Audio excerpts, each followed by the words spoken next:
All right, we're back with our college basketball and NBA recap show. It's just Connor and I today.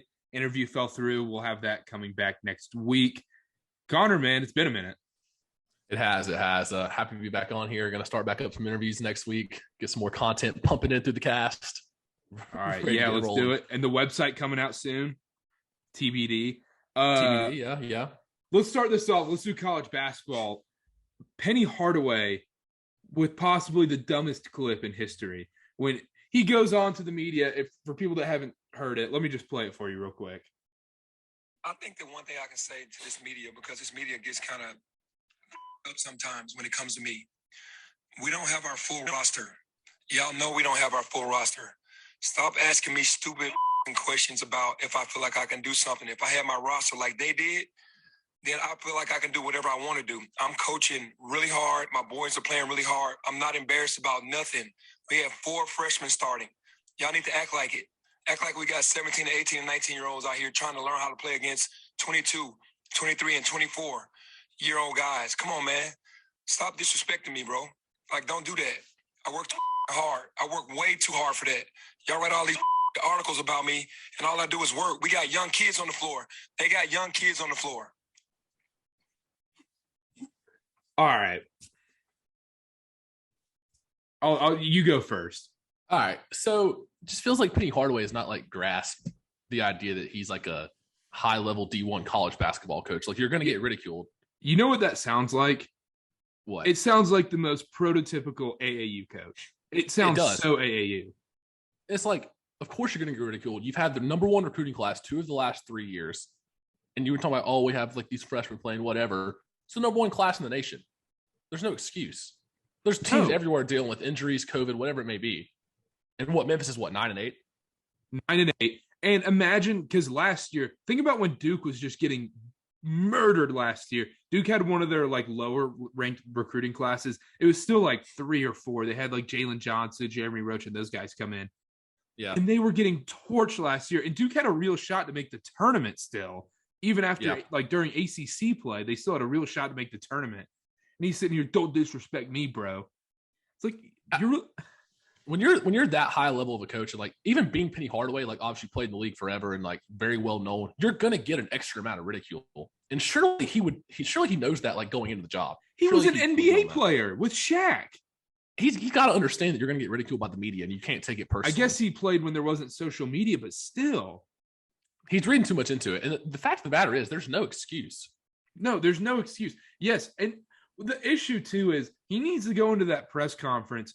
Excuse me. He needs to go into that press conference, say, hey, put the blame on yourself and say, hey, we have a young team we're developing. We need to go through some things.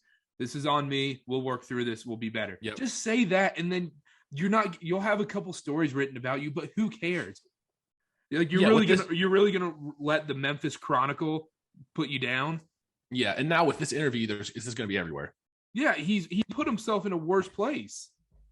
You just got to have accountability. You can't just keep making excuses, especially at this high level of basketball. And like we said a couple times already, number 1 recruiting class. So what are you going to do? Like, you can't ask for much more.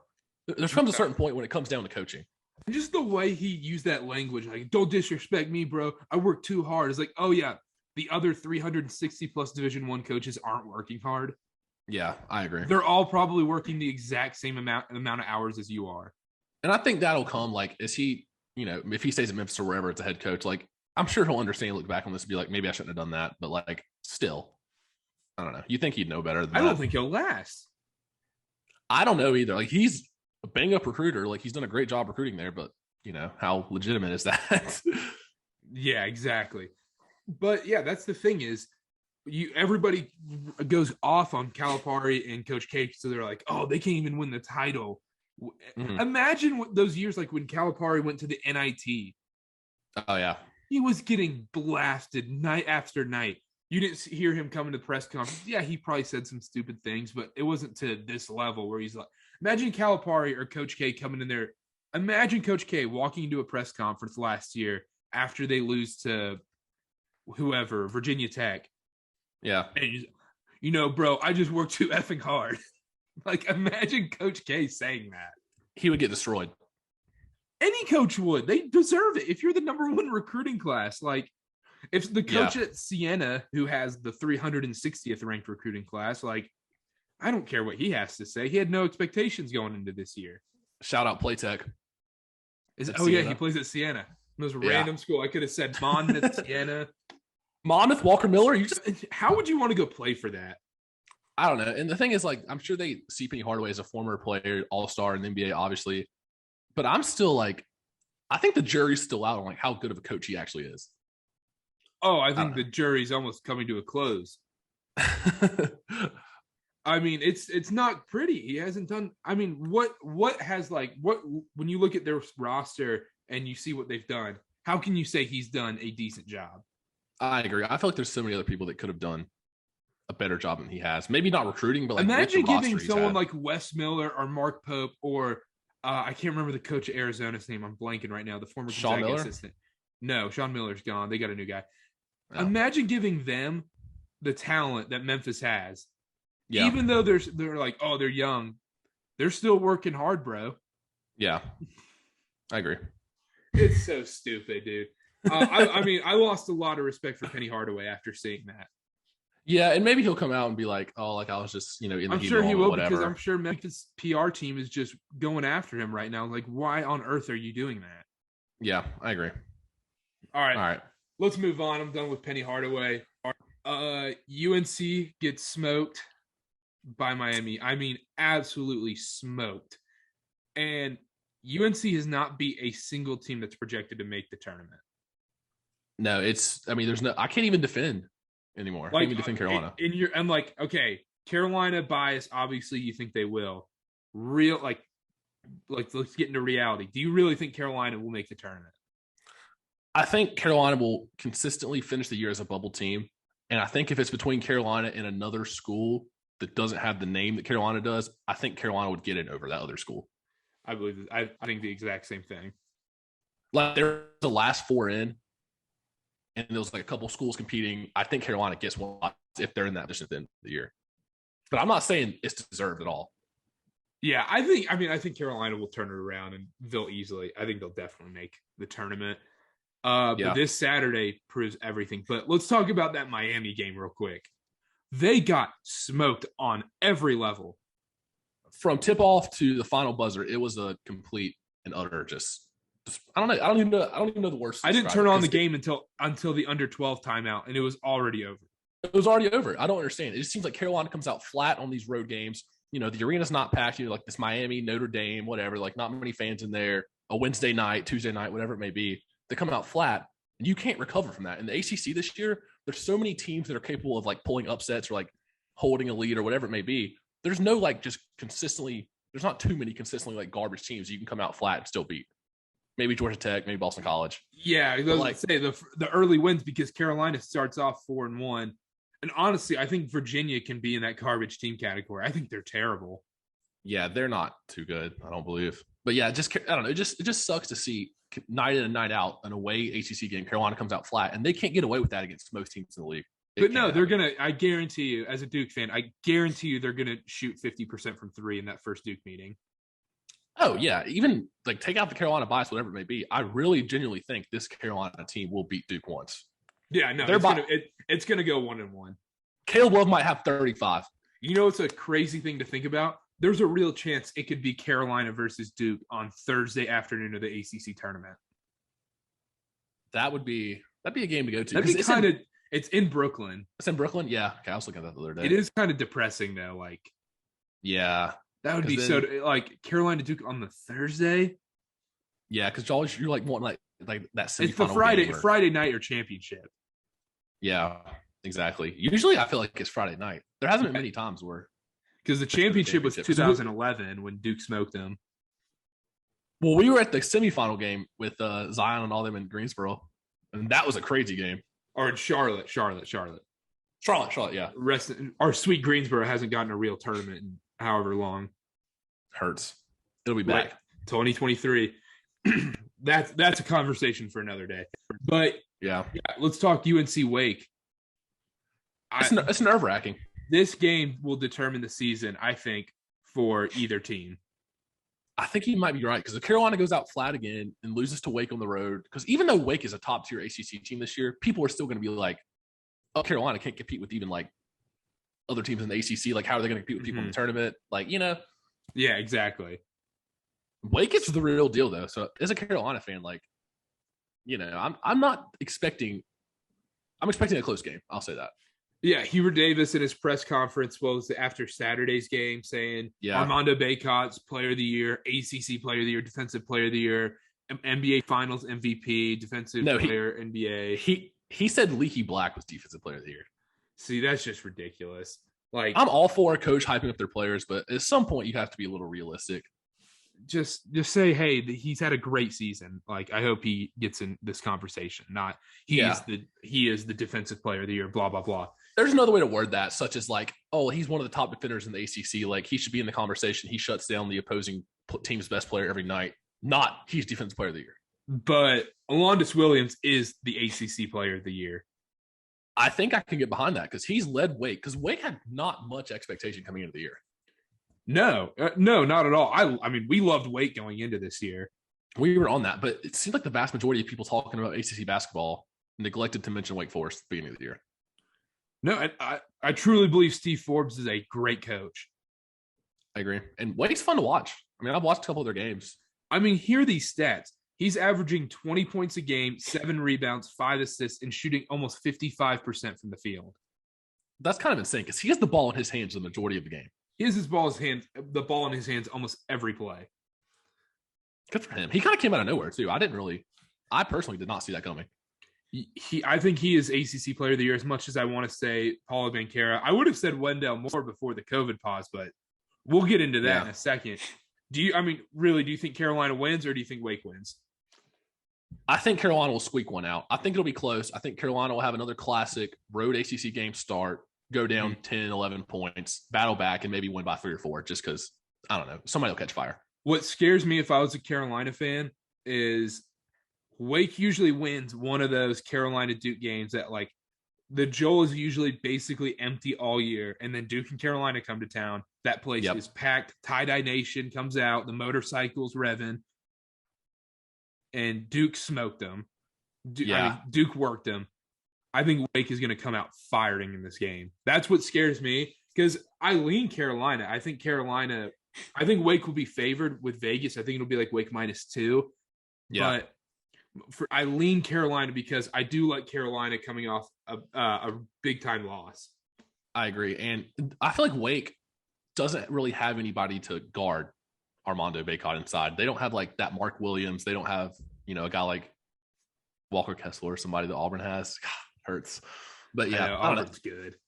Yeah, I'll be casting live from the Joel tomorrow. So follow at Connor_Sparrow at Connor_Sparrow. But yeah, I mean that's going to be such a good game. That's such a great Saturday game. I agree. 8 p.m. prime time. Oh, it's a night game? It's 8 p.m. Yeah, Eastern time. Wow, I did not know that. I thought it was a noon game for some reason. Speaking of ACC game letdowns. All right. Let's get into this. Duke choked against Florida State. Trevor Keels went down. Let's mention that Trevor Keels did get hurt. Did not. What happened there? Because I started watching after that happened. He it was a weird thing with his calf. I don't know what his status is. They haven't said anything about tomorrow. And by the way, we're recording this on Friday, January 21st at 3:30 Eastern. But yeah, they haven't said anything about Keels playing tomorrow. Yeah. But at the end of the day, Paulo Banchero took over that game.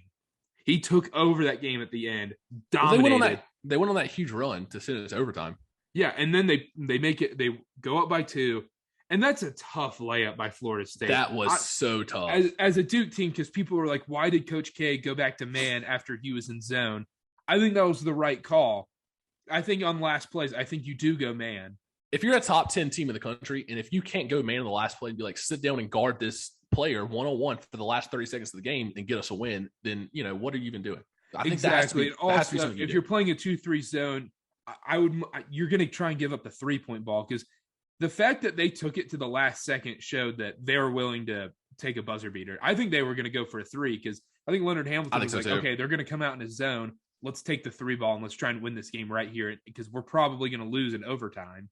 Yeah, I mean, that's what I would have said if I was Leonard Hamilton. And that layup was just tough, man. I mean, there's nothing you can say.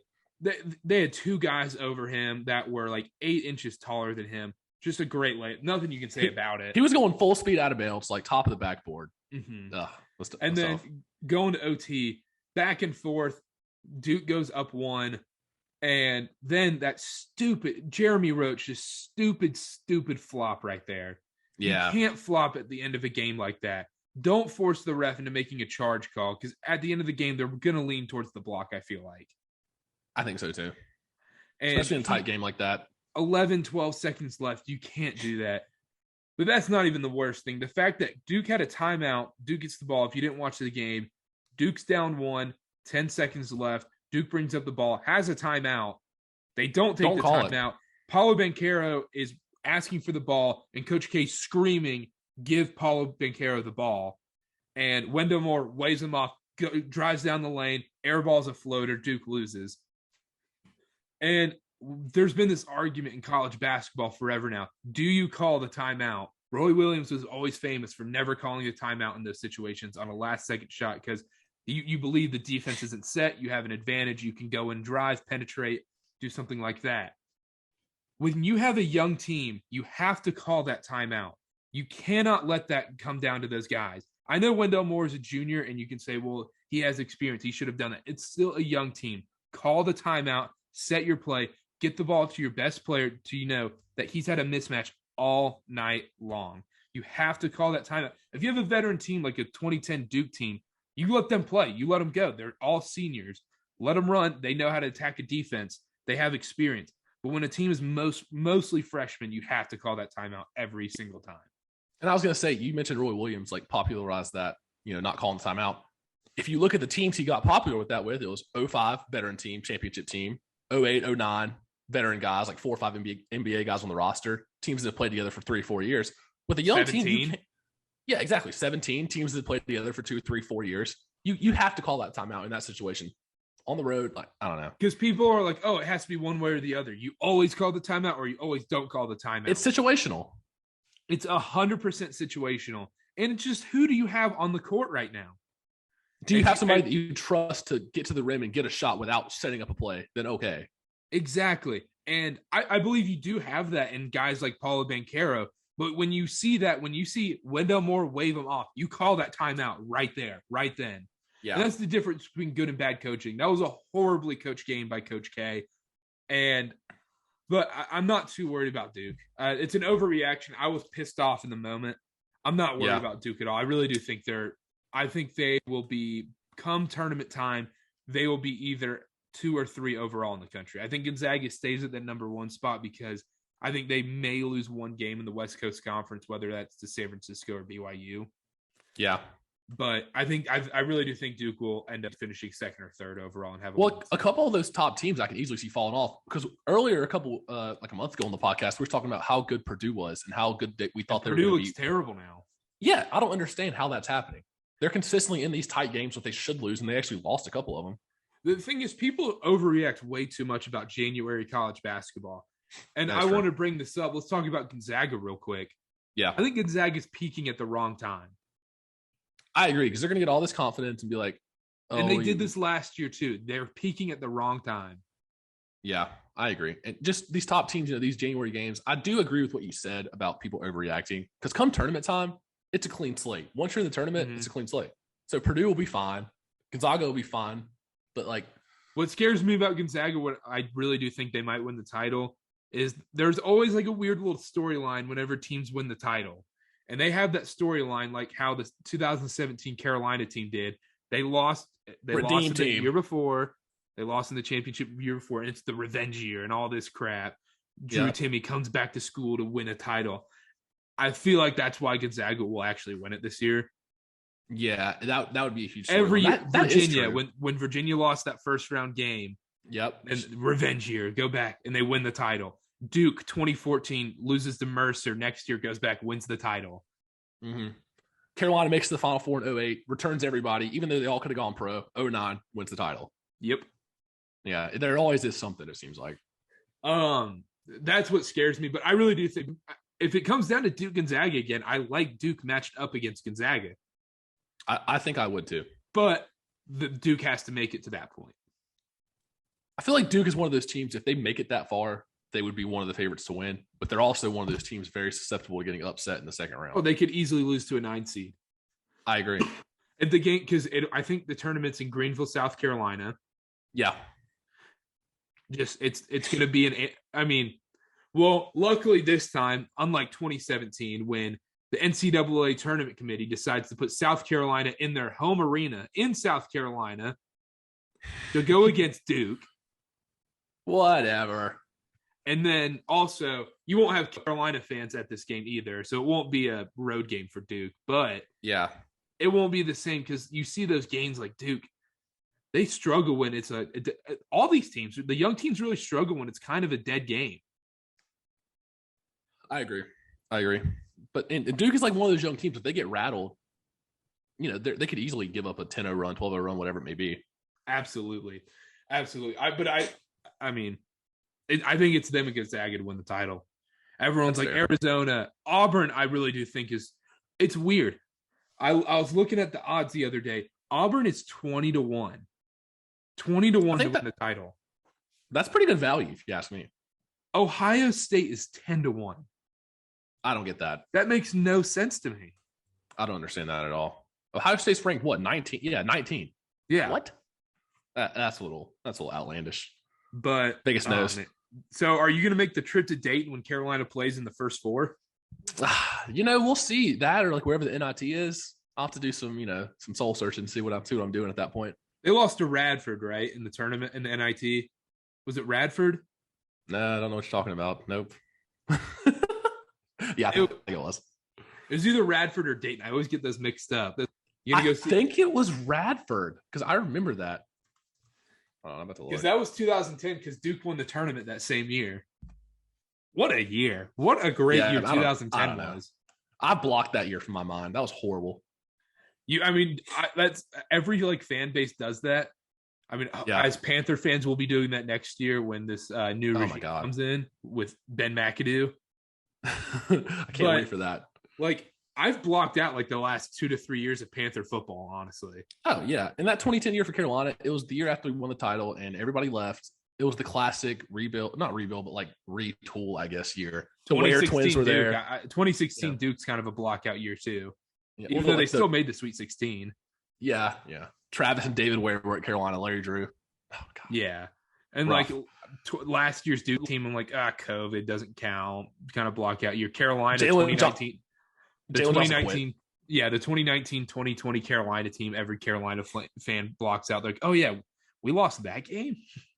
I worked that last Syracuse game right before everything got shut down. Oh, yeah, we were there. And Carolina's season was over. Yeah, that was rough.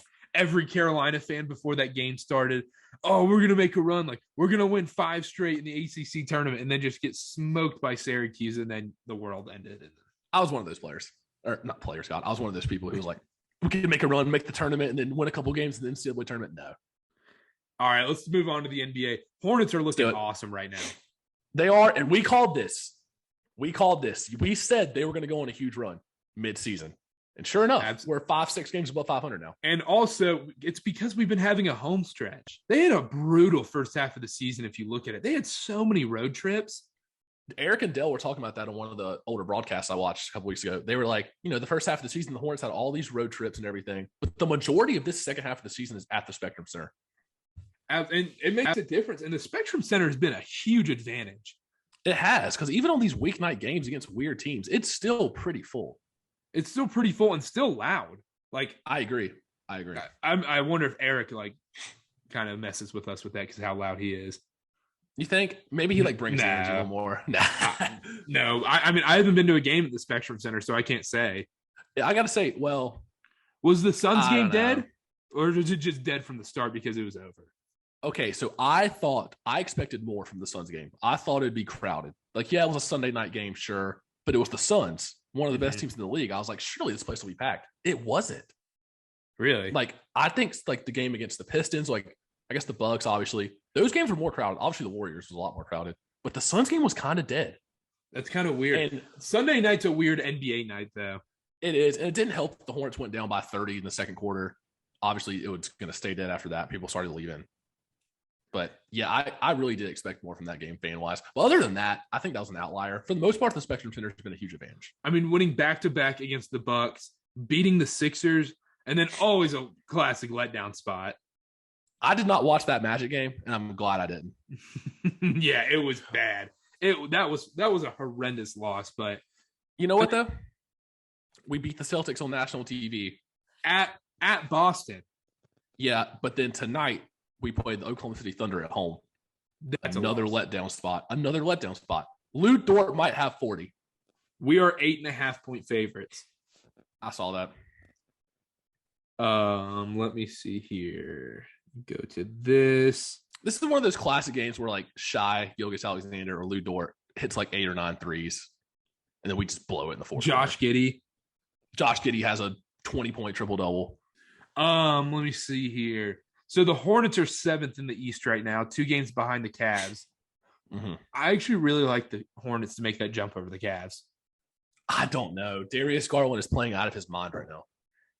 And also, everyone's talking about the Sixers. I mean, I hope this doesn't happen. I really do, because you don't want to wish injuries upon people. But can Joel Embiid really stay healthy the rest of the year? I think they're doing a good job, because if you consistently look at his minutes over the last, let's say, month or 2 months, he's only playing 30, 31, 32 minutes in most of those games, and they're still winning. But I think they're going about it the right way. He's never stayed healthy, though. When years past, they've played him 40 minutes a game. And he's always played injured in the playoffs, though. That is true. It'll be interesting. I really do think the Hornets can make that 6th seed. I think they can too. And if I had to choose a team between Philly and Cleveland to like fall off into that 7 slot, I think I would almost choose Philadelphia. I feel like Cleveland will come back to earth a little bit. Maybe they will. I don't know. We thought that at the very beginning of the year, though. We were like, they're going to be horrible. They started off good. We're like, oh, this won't last. All of a sudden, they're 8 games above 500. But, and then, I mean, if we do not host a play-in game, that's Borrego's out. I think so, too. With the roster we have right now, I said this last time, with this roster, no trades or anything, at least finish 7 or 8 in the East. You have to. And the thing is, we're kind of in a tough spot where we can't really trade much, because we traded that first-round pick for Kai Jones, which not looking great. I mean, he's a project, and like, yeah. But you want Miles Turner, you want Rashawn Holmes, you do. And there was rumors today on Twitter about Rashawn Holmes, like what we'd give up. As the Hornets, I don't think you give up Kelly Oubre for Rashawn Holmes. I just don't, because that was one of the main pieces talked about. What about PJ? I think I would give up PJ. I think I would give up PJ too. From a fan's perspective, I love PJ Washington, but he's inconsistent. He's small ball 5. And he plays the same position as Miles Bridges pretty much. Like, we play him at the 5 a lot, sure, but like he started at the 4 for the last couple of years, and now Miles Bridges has emerged as like obviously our starting power forward, best player on the team almost. So do you really, really need PJ Washington? It's nice to have him. It's a luxury. But if you can get a starting caliber center for PJ Washington, I think you do it. Absolutely. Also, I was thinking about this the other night. How good would PJ Washington have been on the Rockets small ball 5 teams? Oh my gosh, he would have been amazing. He would have been the perfect player for them. He would have, because he can defend the 5. Just a little bit taller than PJ Tucker. Yeah, just PJ Tucker, just a little taller. Exactly. And a little more athletic. That would have been a perfect fit. The thing is, he fits in our small ball lineup, but it just seems like we're just, I don't know what it is. Our small ball lineup is not good enough to like play defense consistently. I don't know what it is. Also, you put out an Instagram story about Miles Bridges. We have to pay him. I don't think there's any debate anymore. Charlotte better not screw up him like they did Kemba, which, looking back on hindsight, it was probably the right move. But at the time, it was the wrong move. But they definitely knew about Kemba's knees. I think so too. And so, the fan base freaked out a little bit when they didn't offer him what he wanted. And he was even willing to take a pay cut. But in hindsight, it was the right move. But they cannot screw up this Miles Bridges situation. They can't do it. Absolutely not. Unless we got like a massive haul at the deadline. Mm-hmm. But even then, I wouldn't want that. No, I wouldn't do it. You can't because we're 25-20 right now. We're hitting our stride right now at the right time, right before the All-Star break. You can't break up like the core pieces of the team. I really don't think you can. Because this is Terry's last year on his is it? I thought he had one. No, they just signed him to an extension. They just signed him to that. That's right.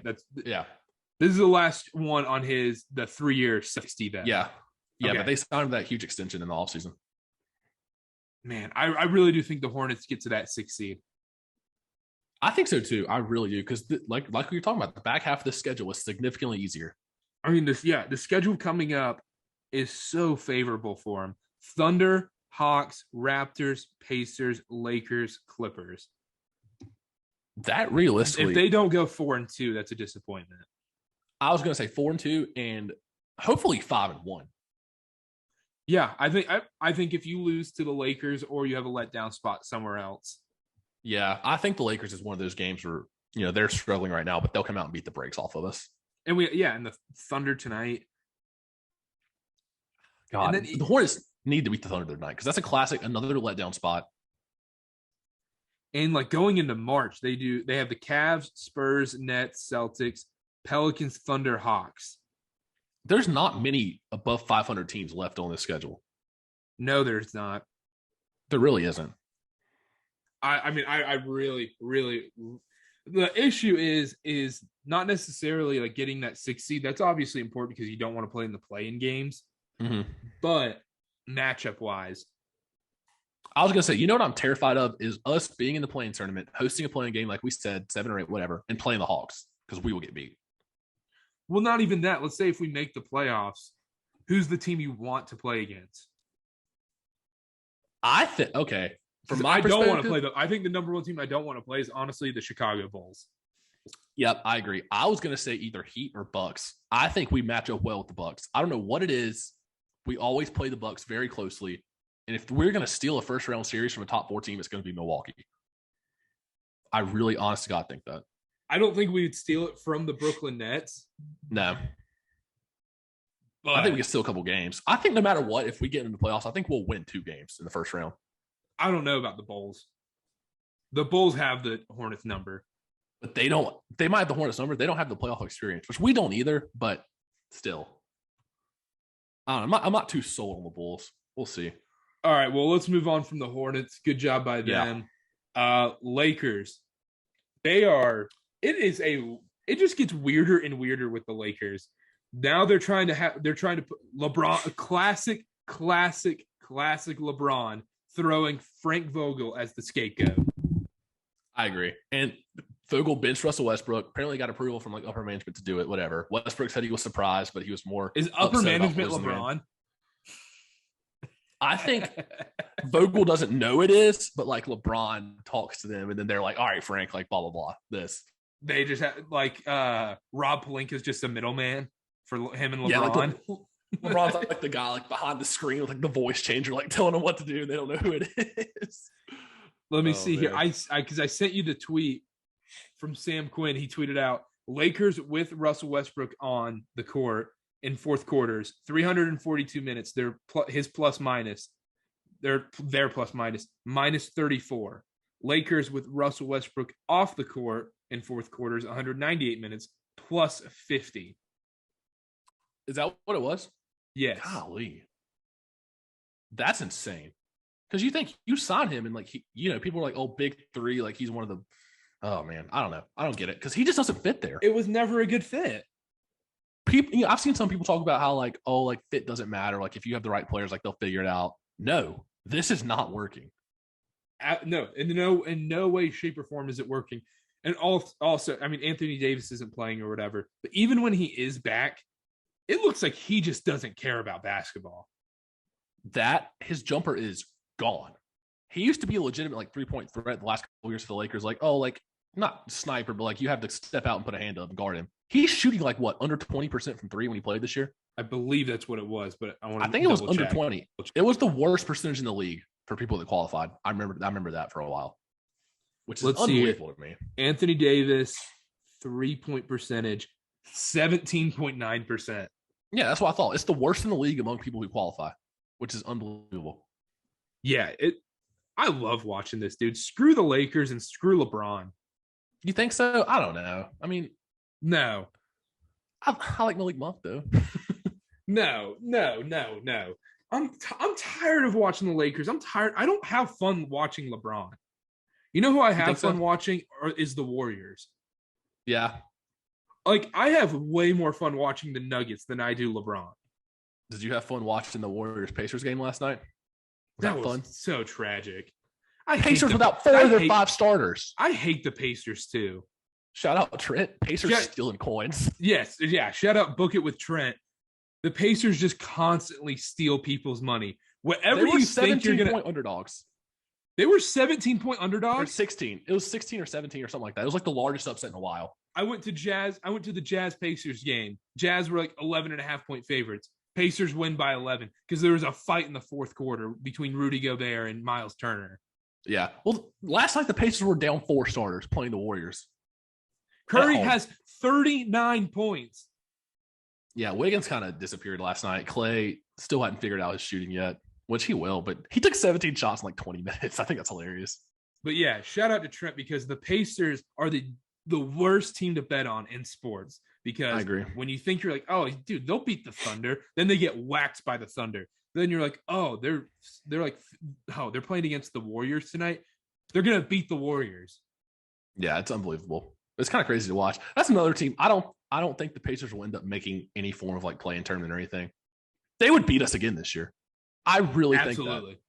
I really think that, which is crazy. We almost gave up a 17-point or 16-point lead to them in like 3 minutes.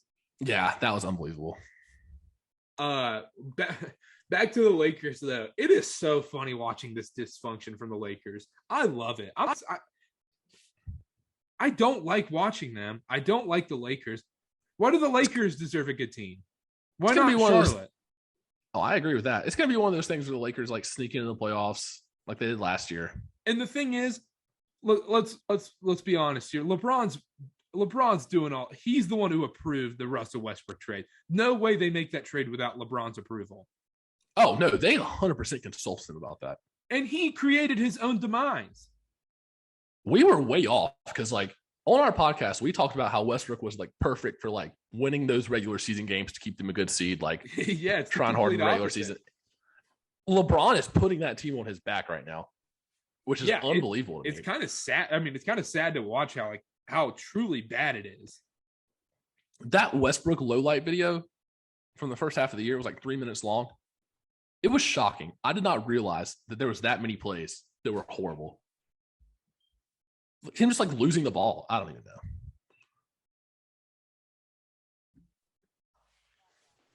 There's a team I want to talk about right now too. The Los Angeles Clippers. They threw in the towel. They're just irrelevant. I think that's the best way to describe them. Is just irrelevant. They made a deal with the devil. Like Donald Sterling made like a deal with the devil when he moved that team to Los Angeles. Yep. Because they are doomed to never win a title or ever even make the finals. Is Kawhi Leonard, like, obviously, I don't know if they're going to make the playoffs this year. Would he be back at any point at the end of this year or no? No, I think he's done. I think when so they announced Paul George is done for the year, I think that sealed Kawhi's fate.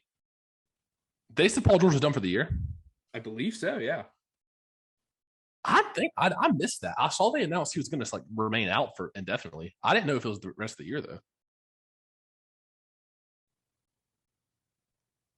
He's to miss several more weeks. And they're considering sitting him out the rest of the year. He's out the rest of the year. Oh yeah, there's no way they bring him back. Because why would they? Because even if they bring him back, there's no chance of them making any noise in the playoffs. They're going to be they're going to still make the play-in team even without them because guys like Terrence Mann and Luke Kennard are going to step up.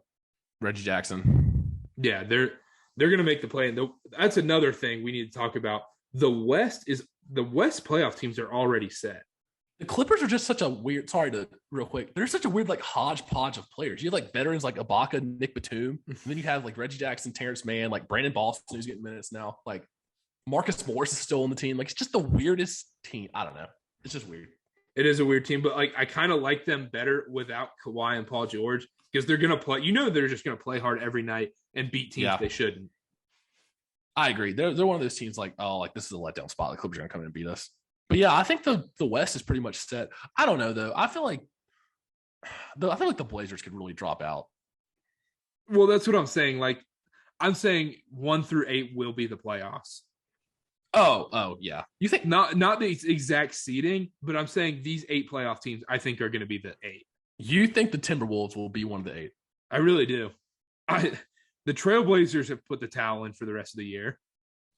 Yeah, that's true. And we just the talked Kings about the are begging, Clippers. or the Kings have been on their knees begging to trade someone. They might trade everybody. I don't believe in the Spurs. Honestly, the one team I think that could sneak in is the Spurs randomly.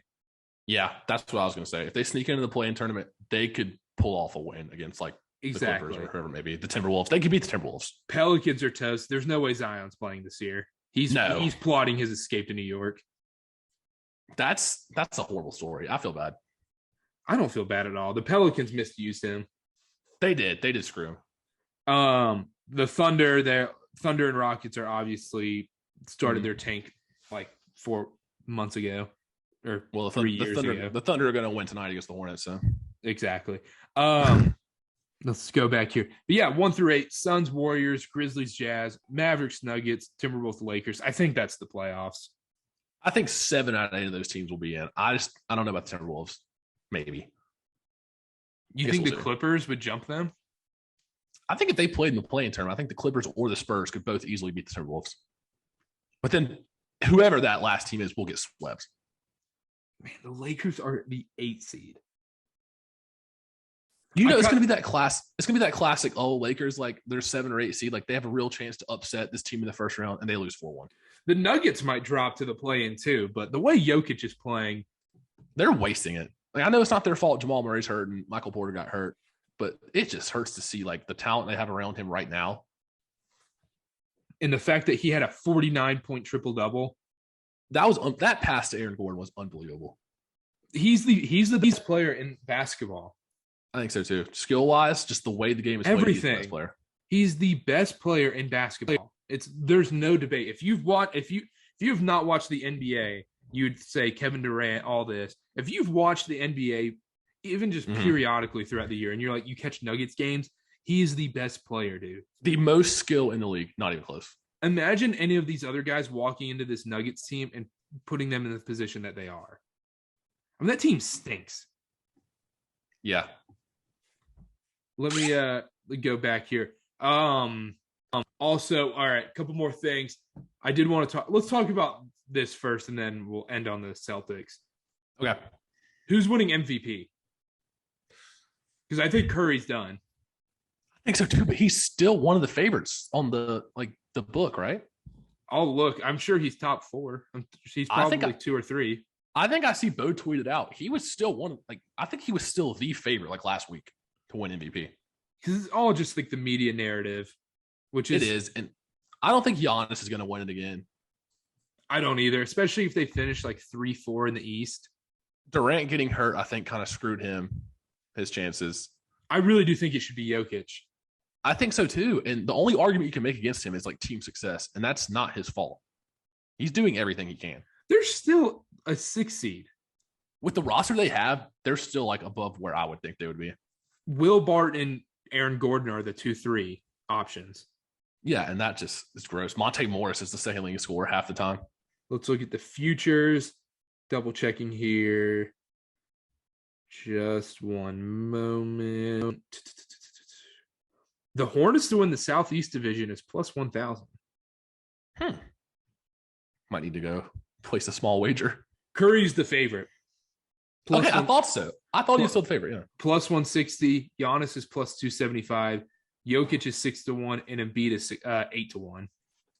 I could see Embiid getting it. John Morant 16-1. He's come on. Yeah, I don't know. It's hard for me to see him winning MVP. I don't know why it is. It's just hard for me to see it. That's not terrible. Defensive Player of the Year, Draymond Green, even odds. He's the favorite. Rudy Gobert plus 160. Has Draymond Green been that good on defense? I mean, I've watched a lot of. I was wondering that. I was like, I feel like it's those two just trade the title back and forth. They do, and I just think people just assume it's going to be them. I don't know. Whatever. Oh, another interesting one. This is the last one about the futures we'll talk about. Sixth man of the year. Who's the favorite? Is Oubre up there? Oubre's second. Oh gosh, who's the favorite? Patty Mills. No, Patty Mills is even. He's been starting. I feel like He has been starting a lot. Yeah. Who is it? I have no idea. Tyler Hero minus 400. Oh, he has been putting up 30-point games off the bench. Kelly Oubre plus 1,400. So they really think it's just going to be Tyler Hero. I think it's almost a mortal lock. It's Tyler Hero. I don't think Oubre's a bad play there, though. I don't either. He's averaging 17 points a game off the bench, and he's like a legitimate bench player. Like Tyler Hero, comes off the bench, but he plays 35 minutes a game. Give me a break. Lou Williams is doing the same thing. Yeah, that's true. All right, last thing we'll touch on. Celtics. They are awful. Something's got to give. I don't know what it is. And they talked a lot on ESPN broadcast the other night when they played the Hornets about how, like, oh, they just need to build around Tatum and Brown. Like, they haven't given enough time, blah, blah, blah, this and that. They're not – it's to the point with Embiid and Simmons. They're not a good fit together. I don't think so either. It's the same thing with Lillard and McCollum and Embiid and Simmons. Like, you pair these guys together and they show flashes, but they're not good enough to take that next step. Tatum and Jaylen Brown will not lead the Celtics to a championship. I don't see it. Together, no way. I really don't. I think I really do think you have to make a trade, and I think Jaylen Brown has to go. I think so too, because right now I feel like his value is an all-time high.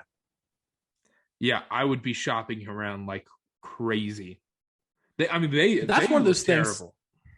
That's one of those things where like there's not really any rumblings, like there's no really big rumors about that, and then that'll just happen like bang at the deadline. All of a sudden, Woj tweets. It'll be a Woj tweet like 2 days before the deadline.